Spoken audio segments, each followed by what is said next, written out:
बिस्मिल्लाहिर्रहमानिर्रहीम रब्बिश्रह ली सदरी व यस्सिर ली अमरी वाहलुल उक़दतम मिन लिसानी यफ़क़हू क़ौली। Assalamu alaikum dear students, Dr. Abda Amin here with lecture of pharmaceutics for the session 2020. Students previous lectures में जो हमने इमल्शन का टॉपिक स्टार्ट किया था हमने उसको आज कंटिन्यू करना है।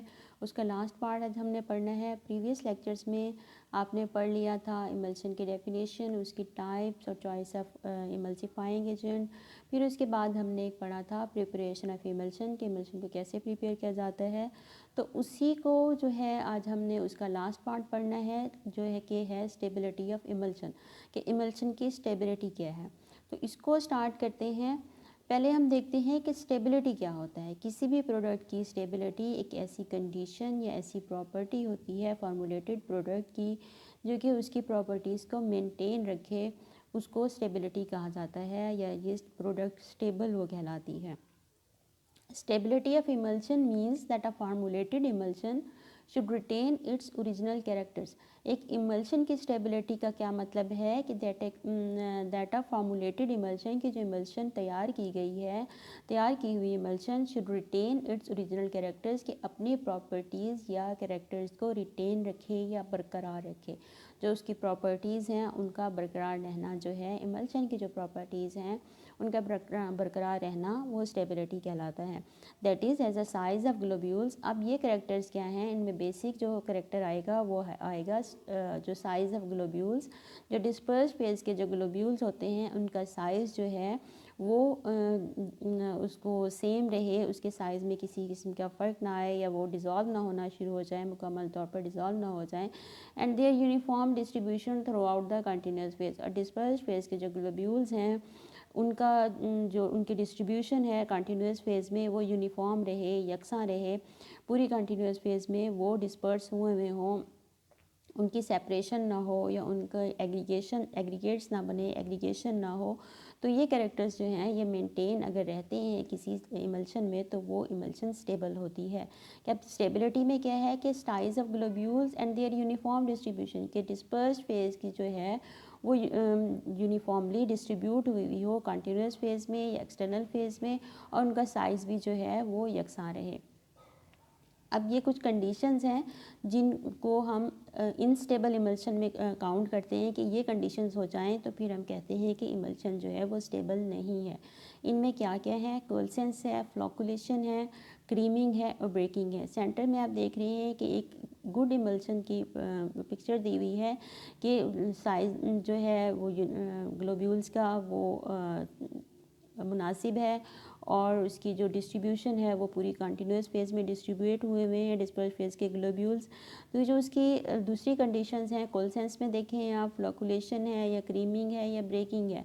तो ये क्या है, मतलब डिस्पर्स फेज़ जो है वो यूनिफॉर्म उसकी डिस्ट्रीब्यूशन नहीं है कंटिन्यूस फेज़ में। तो ये क्या होगा कि इमल्शन स्टेबल नहीं है या इनस्टेबिलिटी ऑफ इमल्शन में आ जाएगा। इनको हम वन बाय वन देखते हैं कि ये क्या हैं। पहले नंबर पे है coalescence. Coalescence means to grow together, to fuse. अब कोल्सेंस का वर्ड जो है वो ओरिजिनेट हुआ है एक लैटिन वर्ड से जिसका मतलब है टू ग्रो टुगेदर, कि एक साथ जो है ग्रो करना या बढ़ना। इसमें क्या होता है कि डिस्पर्स फेज जो है वो ग्लोब्यूल्स जो हैं वो फ्यूज़ हो जाते हैं एक दूसरे में।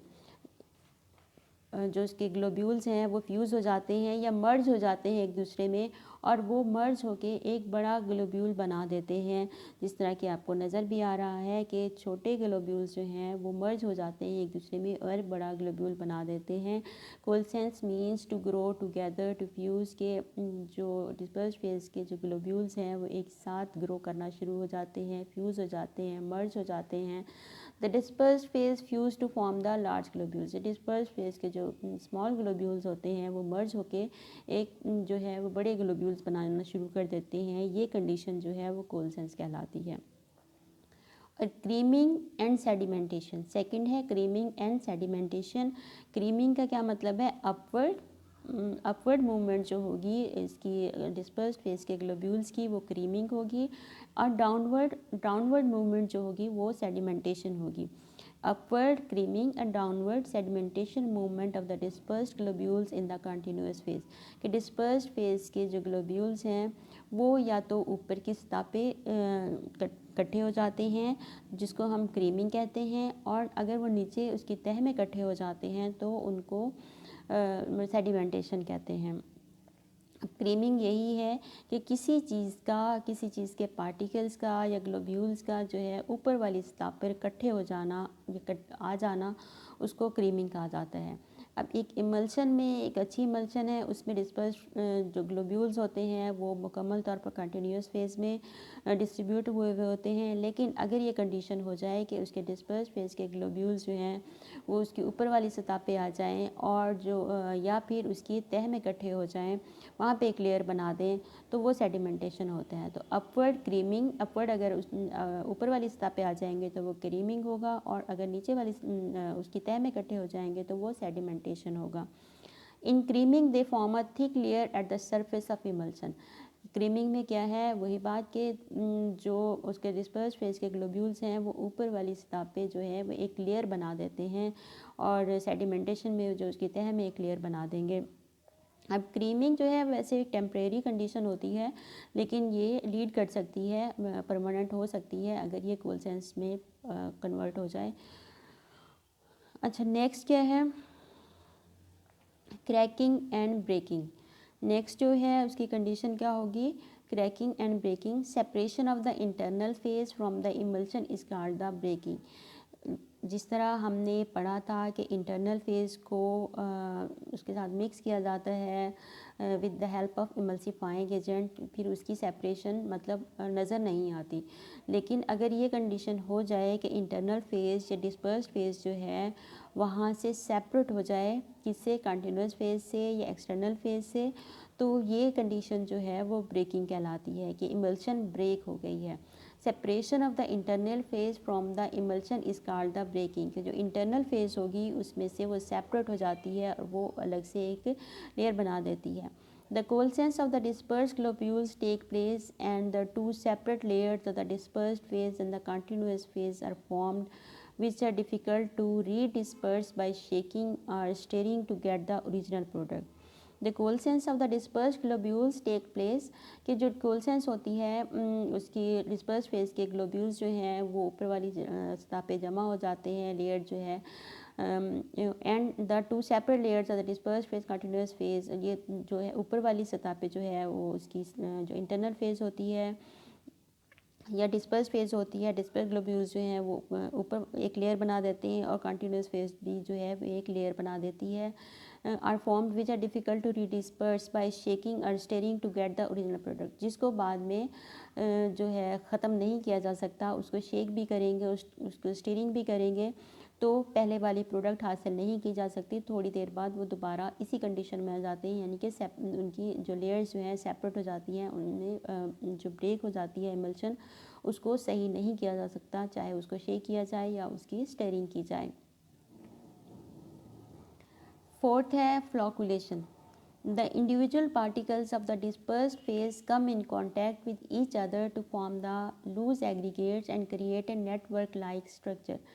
फोर्थ कंडीशन जो है इंस्टेबिलिटी की, या हम जिस पे कह सकते हैं कि इमल्शन स्टेबल नहीं है, उसमें फ्लॉकुलेशन है।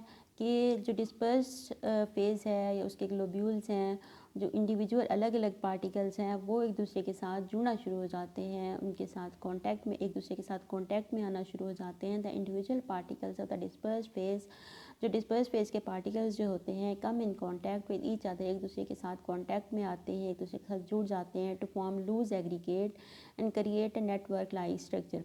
एक एग्रीगेट या एक मजमुआ बना देते हैं, एक गुच्छे की सूरत में आ जाते हैं, नेटवर्क लाइक स्ट्रक्चर बना देते हैं, नेटवर्क मीन्स के एक जाल की सूरत में आ जाते हैं। लेकिन इसमें यह है कि जो इंडिविजुअल पार्टिकल्स होते हैं वो मतलब पार्टिकल्स जो हैं या ग्लोब्यूल्स जो हैं वो सेपरेट रहते हैं, इंडिविजुअल रहते हैं, एक दूसरे के साथ जुड़ जाते हैं, एग्रीगेट बना देते हैं, लेकिन इंडिविजुअल इंटीग्रिटी उनकी जो है वो रहती है।